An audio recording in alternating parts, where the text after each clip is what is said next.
Now, I want to go to Wayne Madsen, D.C.-based investigative journalist, author, and syndicated columnist. He's appeared all over CNN, Fox, CBS, PBS. He worked for the National Security Agency, worked for naval encryption. I mean, he worked for the Department of State, the Data Automation Command, National Security Agency, on and on and on. He's here to break some major 9/11 truth news, but he's also exposed government narcotics trafficking. So let's cover that first. Wayne Madsen of WayneMadsenReport.com. I mean, do you agree with me that this is just the mainlining of the doublethink, of the mind control, because they can't hide it anymore? That, okay, we're growing it, but we're doing it to fight al-Qaeda. Oh, absolutely. And it's not just, now we have reports from the United Nations that it's not just heroin and opium coming out of Afghanistan, but it's cannabis. So they've actually found a new cash crop to deal in. And you heard them. The troops help grow it. And so right. our men and women are now farmers for the CIA. That's right. And the biggest problem is that where is this heroin going to? It's getting across the border into Tajikistan to the north and winding up on the old Silk Route.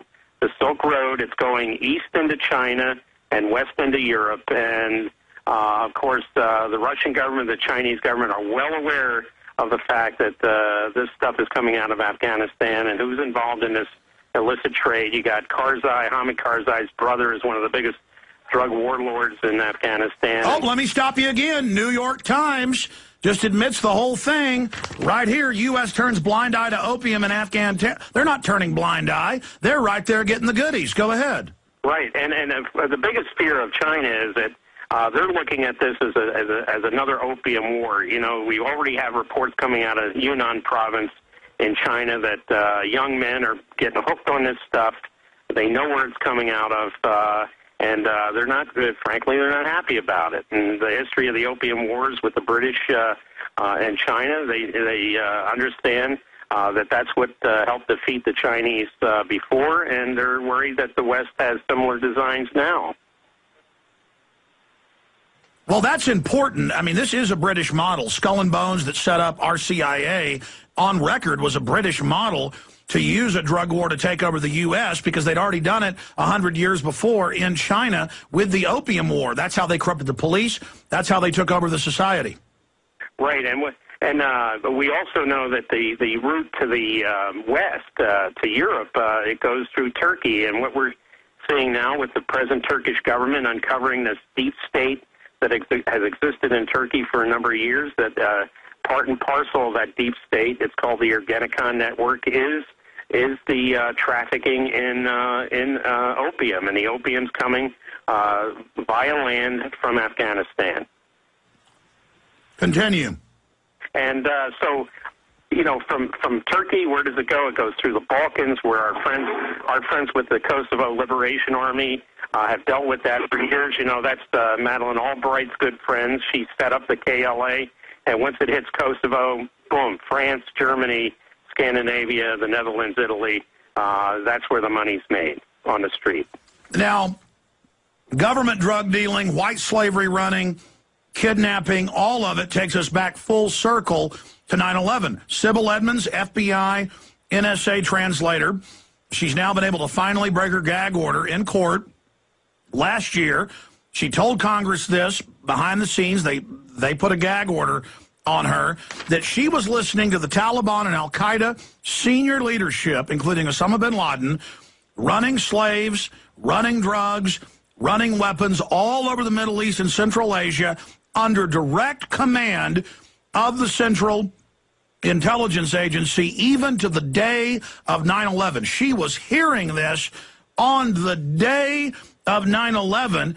And then now the Turkish government has discovered that they have a military deep state, just like we have a deep state system here. And before we get into this new 9/11 information you're dropping on folks, and I've done the research, everything you put in this report ties into separate public info, but it's devastating. We now have confirmed Army drill manuals where they're training to take on Tea Parties, gun owners, and returning veterans. Much worse than the MIAC and Homeland Security report in there. It's the biggest troop training we've ever seen. This has been going on for decades. This is a total training op to prepare for martial law. Well, that's right, and a lot of this goes back to the 1980s when we had Rex 84 cobbled together by Oliver North and his chums on basically just taking everybody into custody who didn't agree with the Reagan administration and putting them into facilities, detention facilities. This is an old plan come back to haunt us decades later. Again, Wayne Madsen, so many times when I'm watching C-SPAN and watching a national security hearing, you see him there in the background reporting. You have amazing sources in D.C. The headline at WayneMadsenReport.com, it's also an online journal, and Infowars.com, the super classified network that served as command and control for 9/11 false flag attack. Break it down for our audience, this incredible information. Okay, what I gathered was that there was a very highly classified system with limited number of people. Now, it didn't take a lot of people to be in charge of this command and control operation, because all it entailed that day was letting people know, certain people know this is not a training drill, this is real time, and take the necessary actions to carry out the attacks. The system, I first heard the phonetic description of the system called PDAS, P-D-A-S, and I didn't find out what it stood for until a few days later. And what I've gathered is that the system stands for Planning and Decision Aid System. There's only about 75 to 100 terminals throughout the U.S. government. Maybe a couple hundred people have access to this. They all have what's known as top secret, special compartment, sensitive compartmented information, clearances, special access program clearances. And this was the system. I do know one message was transmitted from the Chief of Staff of the Air Force on the morning of 9/11 to other terminals, PDAS terminals, that basically stated the Air Force has successfully intercepted the target over Pennsylvania. Now, whether that was Flight 93, I don't know. But that certainly corresponds with similar stories about what happened with the target that was moving in on Washington, D.C., where Cheney is sitting there with Mineta. Mineta says Cheney, a young enlisted man, came in and said, "Does the order still stand?" And Cheney responded, "Of course the order still stands. Have you heard anything to the contrary?" It's quite apparent that it was PDAS, which is operated under the Secretary of Defense. This was the system that was used to provide the alternate command and control system on 9/11. And again, this corresponds with another system called the Criticom system, run by the NSA, where a similar message came over that morning. And is that why even Anderson Cooper and CNN and CBS confirm doomsday planes from before the attack and after were all videotaped at about 50,000 feet circling, because it's this doomsday COG deep state emergency dictatorship system that they were using to run the attack? Yes, well, the National Emergency Airborne Command Post, as you call the doomsday plane, where the Joint Chiefs of Staff goes in the event of a nuclear war, does have a PDAS terminal on board that aircraft. So obviously it was very much instrumental in this whole operation.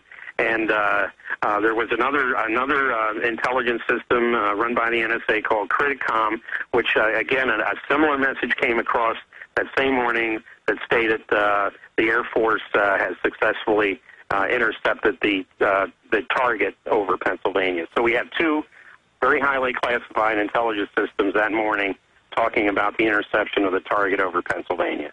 So the whole thing about the cell phone calls, the passengers storming the cockpit, all obviously a major psyop ruse to try to convince people that some guy said let's roll. Well, former Black Op Commander Colonel Don de Grand Prix, when he was dying on the verge of heart failure, came on our show and then died a few weeks later, and said, "Look, I've talked to all the Pentagon boys," and this was right after 9/11, and he said the Pentagon, a separate general based in Virginia, but it was the squadron out of North Dakota, the Happy Hooligans, they put two AIM-9s into that aircraft and that they bucked the order. And we know, this is declassified, we have the document, 2.5 months before 9/11, Cheney took the NORAD shoot-down power that generals always had as a default. They didn't need to have a president or vice president tell them, and took that power only unto himself. They put a whole new command structure in the week before the 9/11, so they'd be confused and not know what was going on. And then right after 9/11, Cheney gave the shoot-down power back to NORAD. Well, and I also think it's significant that this PDAS message that was sent by the Air Force Chief of Staff was sent by General John Jumper, who had only assumed command of the Air Force on September 6, 2001. So 5 days before we have a new Air Force Chief of Staff.